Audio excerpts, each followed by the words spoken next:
5. Diario de un hijo de la guerra. Diciembre 2008. No desperté hasta 72 horas después. En unos cuantos días había perdido la mitad de mi peso. Salvó la vida de milagro, dijo la enfermera que me puso suero. Un día más en esa condición lo habría matado. Tenía varios huesos rotos que me fue imposible inmovilizar, y es que era más urgente la cicatrización de las heridas, y esas no podían cubrirse. Un médico comparó las infecciones en mi piel con quemaduras de 3er grado. Heriberto Lascano fue a visitarme al sanatorio. Para ese momento teníamos muchos años de ser compas. Permaneció la mitad de una semana para hacerme compañía. Su numerosa estaca se encargó de que nadie entrara ni saliera del edificio. Temía que Nazario Moreno se hubiera enterado del rescate e intentara un ataque directo. Aunque era poco probable que lo hiciera mientras permaneciéramos en ese hospital, una cosa era agarrarse a tiros en medio de la selva y otra muy distinta enfrentarse en la ciudad. El Lasca me pidió perdón por tardarse en el rescate. La llamada entre Lascano y Nazario Moreno permitió que la banda se acercara a las coordenadas donde me habían secuestrado. Sin embargo, esa comunicación no fue tan prolongada como para que el satélite me ubicara con exactitud.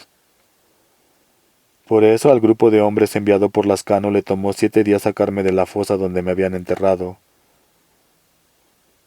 Llorando por el dolor, conté que pude mantenerme con vida porque me aferré al recuerdo de esa llamada telefónica,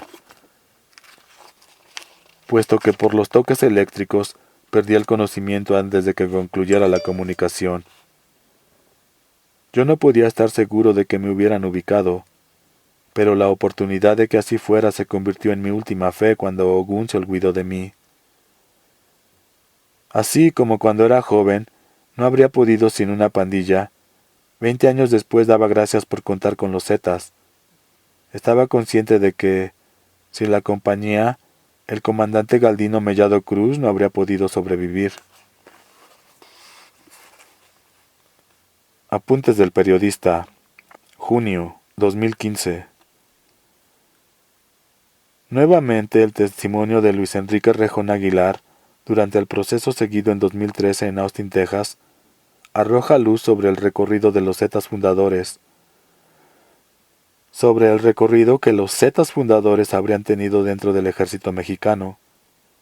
Entre otros datos, el expediente consigna las fechas que ese exmilitar refirió sobre su ingreso y su retiro de las Fuerzas Armadas. Me incorporé en el año de 1993 y salí con el grado de cabo de las Fuerzas Especiales en 1999. Pidió entonces el fiscal que explicara lo que eran las Fuerzas Especiales. Son un grupo que se mueve igual en aire que en agua, conocidos como los GAFE, Grupo Aéreo de Fuerzas Especiales. Algo así como los Green Berets o las Special Force en Estados Unidos, buscó precisar el acusador. Es correcto, respondió el testigo. Por lo que cuenta Galdino, su paso dentro del ejército habría sido similar al de Rejón. Después de haber permanecido 2 años en el 15º Batallón de Infantería, fue transferido a la Policía Militar y más tarde reclutado para incorporarse al GAFE. La fuga hacia adelante. Abril 1990. Estábamos varios carnales hablando de vivir una experiencia nueva, y bien fantoches decidimos levantar a un cuate de la misma banda que se llamaba Ernesto. Venía de una familia ostentosa y siempre andaba de presumido con nosotros. El papá vendía pollos en los mercados. Nada profesional. Nos pusimos a jugar y estuvimos a punto de embarrarnos. La habitación que usamos estaba apartada del resto de la casa por un patio interior. Era de Felipe, el líder de la banda, un moreliano que tiene 2 años más que yo. Hice como había visto antes con el marino. Cuando menos lo esperaba, le caímos encima y le metimos un calcetín grueso en la boca para que no pudiese gritar. Le amarramos las piernas y las manos y lo escondimos debajo de la cama. No recuerdo cuánto dinero pedimos de rescate, pero para nosotros era una fortuna. Al segundo día la mamá de Felipe nos avisó que en la sala andaba el padre del muchacho desaparecido. Iba acompañado por 2 policías, y recordé la vez que mi papá evitó que me detuvieran. Obvio que los 4 muchachos dijimos no saber nada de Ernesto, pero algo hicimos mal, porque el hombre no nos creyó. Antes de salir de la casa preguntó a Felipe por el lugar donde dormía. La mamá contestó que del otro lado del patio, y después acompañó a las visitas de la puerta. Los 4 regresamos al lugar donde teníamos atado a nuestro carnal, y decidimos sacarlo cuanto antes de la casa. Esperamos a que dieran las 7 de la noche porque a esa hora las señoras se acostumbraban a salir por la compra. Uno de nuestros cuates tenía estacionado en la calle un Renault viejito que parecía un zapato rojo. Sin que nadie nos viera, subimos al vehículo. El tipo amarrado en la cajuela iba manso porque ya no tenía fuerzas. Yo conocía un lugar atrás de la colina Gabriel Hernández, que nadie visitaba. Cuando el amigo escuchó a lo que íbamos, se puso a hacer unos ruidos horribles con la garganta. Todo ocurrió muy rápido. Los demás lo bajaron a empujones del carro para tirarlo junto a la pared de una propiedad abandonada. Yo llevaba conmigo la 38 de mi papá, que de nuevo me había agenciado cuando hicimos el plan. Al tener frente a mí ese cuerpo retorcido, me entró lástima, y es que todavía sentía amistad. Estuve a nada de rajarme. Recuerdo su nariz escurrida. El problema fue que los demás eran unos culeros. Aquello comenzó como un juego porque solo queríamos ver lo que se sentía. El dinero ni nos importaba.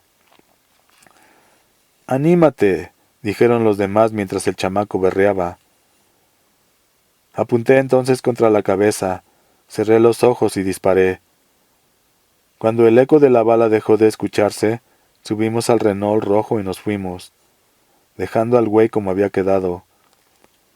Ese fue el segundo pendejo que bajé en mi vida. El pastorcito del Divino Salvador se lo merecía, pero este no. Ya de vuelta, afuera de la casa de Felipe vimos varias patrullas estacionadas. Decidimos llevar el auto un par de cuadras más adelante para que no nos vieran llegar juntos. Escondí la pistola detrás de una de las llantas del carrito y luego acompañé a Felipe para asegurarme de que no fuera a regarla con la autoridad. Estuvieron a punto de descubrirnos, porque dentro de su recámara la policía encontró una chamarra que perteneció a Ernesto. Salí al quite y dije que él me la había prestado meses antes, y yo la había olvidado. Otro problema fue que los agentes hallaron junto a la cama una cubeta con orines que el mocoso usó mientras lo teníamos encerrado.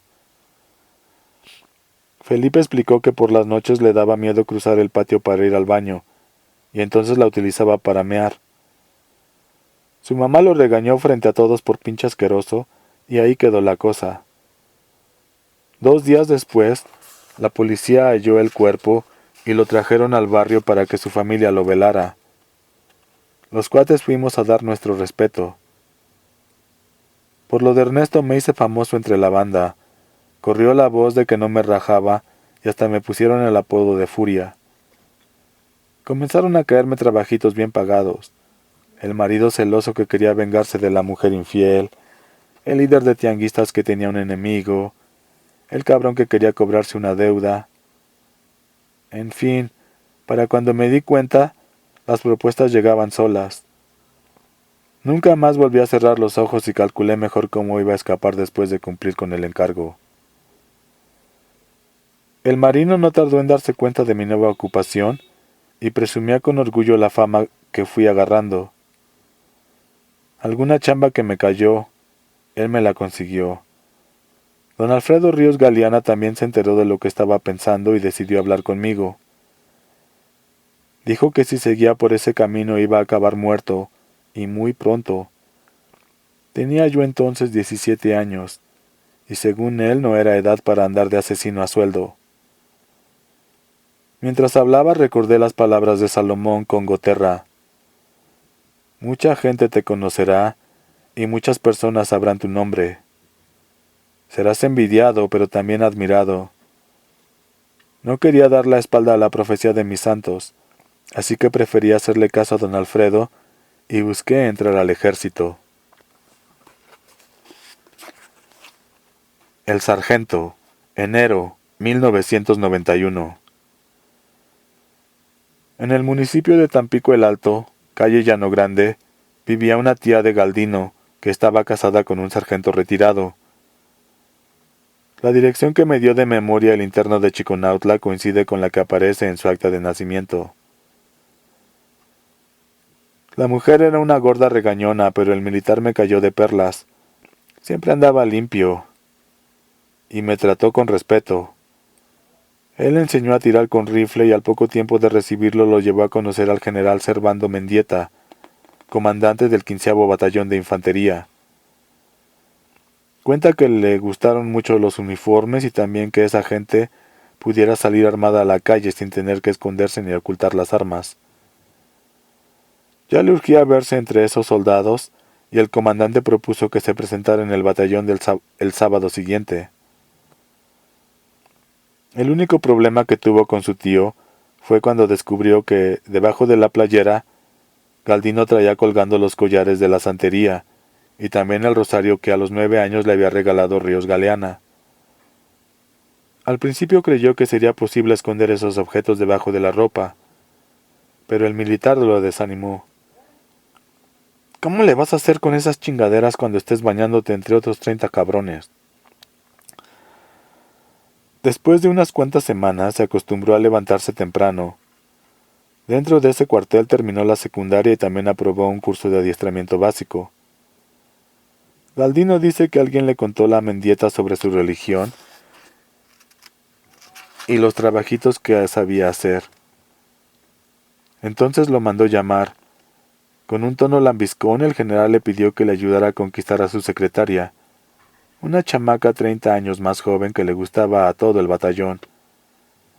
Lo que le estaba pidiendo era que la endulzara con mis poderes de santero. Dice que, en agradecimiento, el militar lo llevó a trabajar a su oficina como asistente. Cuando concluyó el segundo año, cuenta que el general le dijo que estaba contento porque había destacado las calificaciones que obtuvo. Las calificaciones que obtuvo fueron las más altas de su promoción. Luego agregó que sería un desperdicio quedarse estancado en ese lugar. Galdino hizo muina. Tanto hijo ven pa' acá, hijo ven pa' allá, pero que al final me rechazara de esa manera.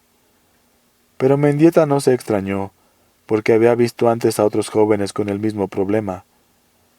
Era fácil acomodarse dentro de ese mundito pegado al mar con rutinas, sueldo, cama y 3 alimentos al día. Pronto vendrá una nueva clasificación en la Ciudad de México, le informó el superior. Prefiero quedarme aquí, con usted, insistió el soldado. Se lo agradezco, pero yo deseo verle avanzar. Tiene alas para volar. Le daré una carta de recomendación. Venga por ella mañana. Fuerte Hood, marzo 1994. Escogieron los 45 mejores expedientes. Los elegidos veníamos de unidades y batallones distintos, pero todos teníamos referencias sobresalientes. El curso duraría 6 meses y lo tomaríamos en Estados Unidos. Allá no sería necesario gastar el salario, porque todas nuestras necesidades serían cubiertas por el gobierno. Hasta los cigarros iban a salir gratis.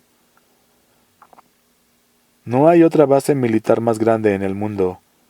El Fuerte Hood rebasa en territorio a países como Singapur o República Dominicana. Viven ahí unas 65,000 personas y cuenta con un valle inmenso que sirve para el combate con tanques de guerra. Narra Galdino que partieron hacia Texas en un avión Hércules C-130 desde la base aérea de Santa Lucía. Salvo un par de los seleccionados, ninguno había dejado antes el país.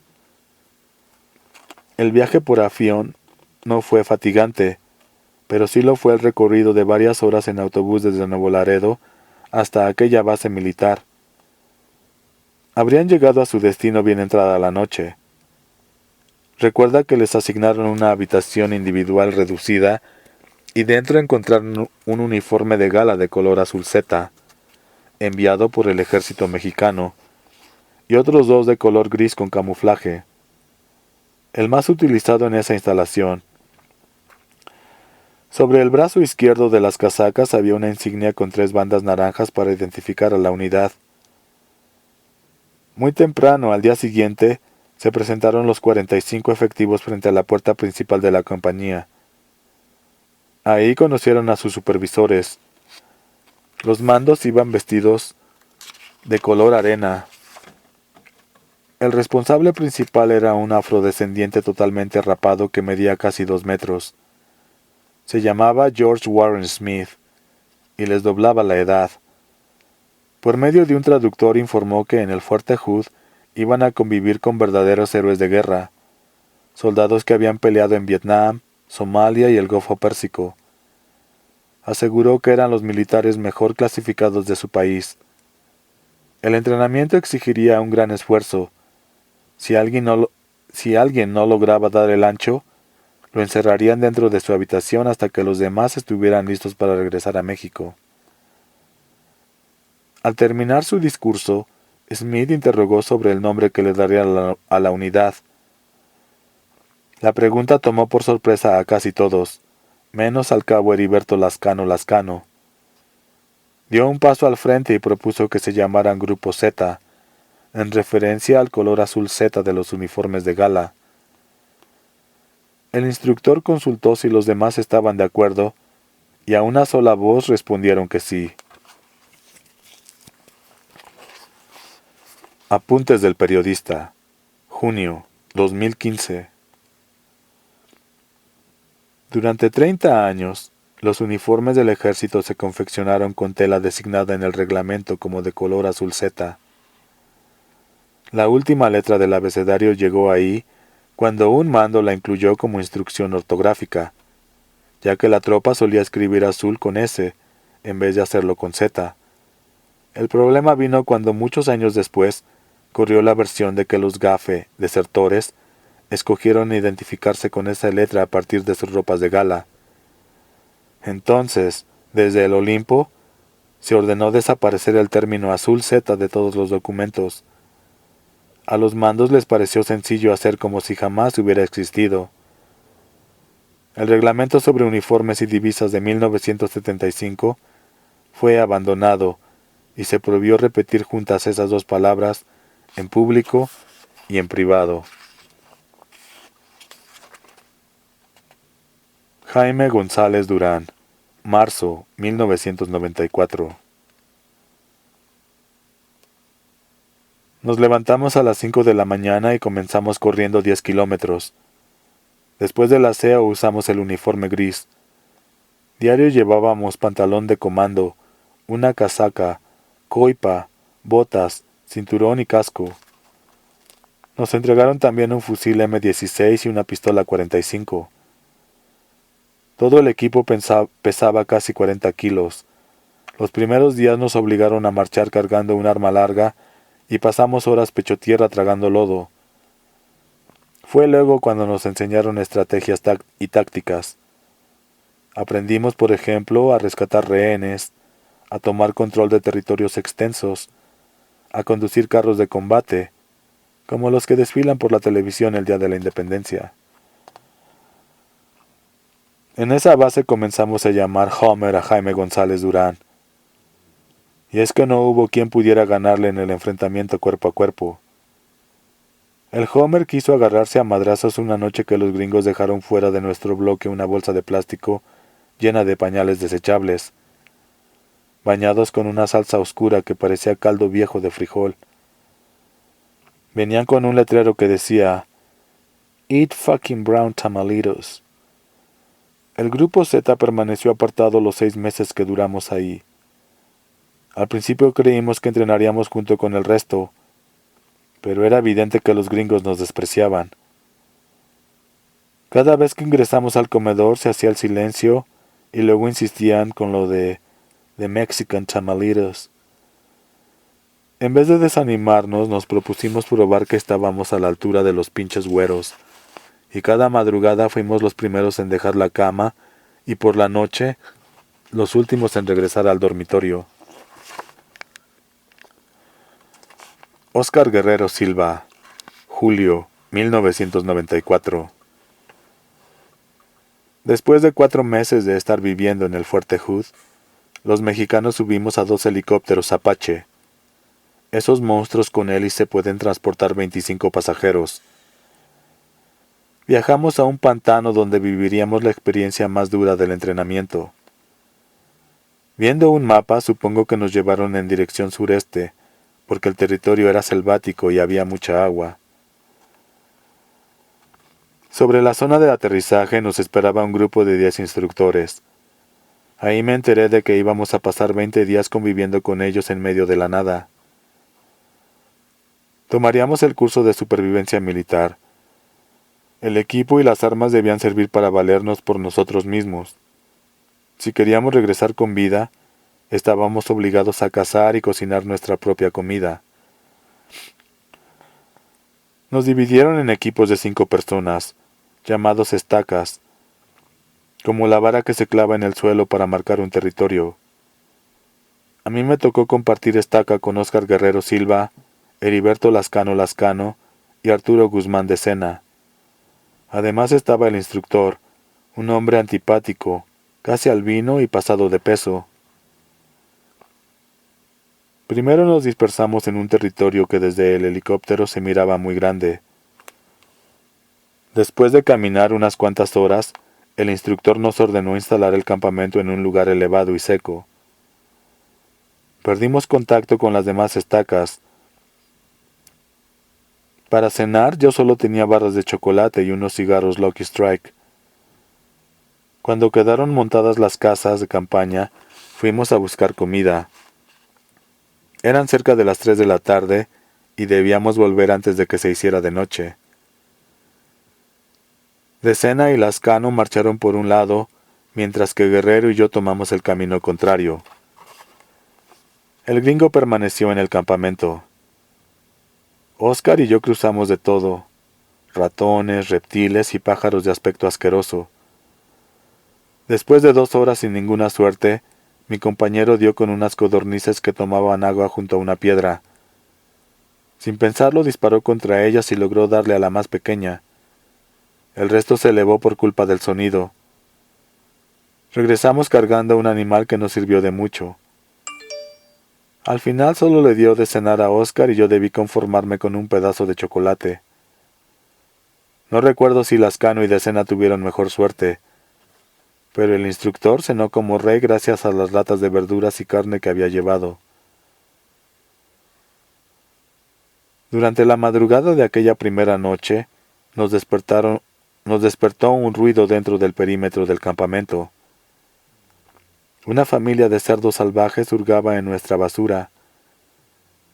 Imitando a Óscar Guerrero, tomé el arma y tiré contra la bestia más grande, pero fallé, porque las sombras de la noche me confundieron. Los animales huyeron y yo pedí perdón a mis colegas por haberlos despertado. Esta circunstancia dio una idea para resolver el problema de la comida. Al día siguiente los 4 mexicanos salimos a buscar madera para construir una trampa. Hacia el mediodía ya habíamos logrado fabricar una jaula de 90 centímetros de ancho y 1,5 metros de alto. Al frente colocamos una puerta que cerrara automáticamente una vez que el animal entrara. Otro reto era conseguir una carnada que atrajera a los cerdos de la noche anterior. Oscar localizó una mazorca silvestre y nos prometió que con ella aseguraríamos la cena. Yo coloqué el elote desnudo en el centro de la trampa y los 4 nos sentamos a esperar. La segunda noche en el pantano, también nos metimos a la bolsa de dormir sin haber probado nada. Pero antes de las 9 escuchamos ruido cerca del lugar donde habíamos dejado la trampa. Lascano llegó primero y encontró, tratando de apropiarse de la carnada, a un jabalí, un cerdo gigante vestido con un abrigo lanudo negro y 4 colmillos afilados. De un solo golpe Lascano atravesó un cuchillo que entró limpio en el cojote de la bestia. El alarido duró casi nada. Ese día me enteré de que la familia de Heriberto Lascano se dedicaba a vender barbacoa en Pachuca, y después de verlo actuar me quedó claro que tenía oficio de carnicero. Con habilidad destazó al animal, avivó la hoguera y colocó el cadáver en posición para rostizarse. Fue la primera vez en mi vida que probé jabalí. El olor y el sabor son más fuertes en comparación con el cerdo normal. Durante las semanas que faltaban para regresar al Fuerte Hood, esa carne sería nuestro principal alimento. Aún no sabíamos que los jabalíes serían también en parte el motivo por el que nos llevaron a ese pantano tan lejos de todo.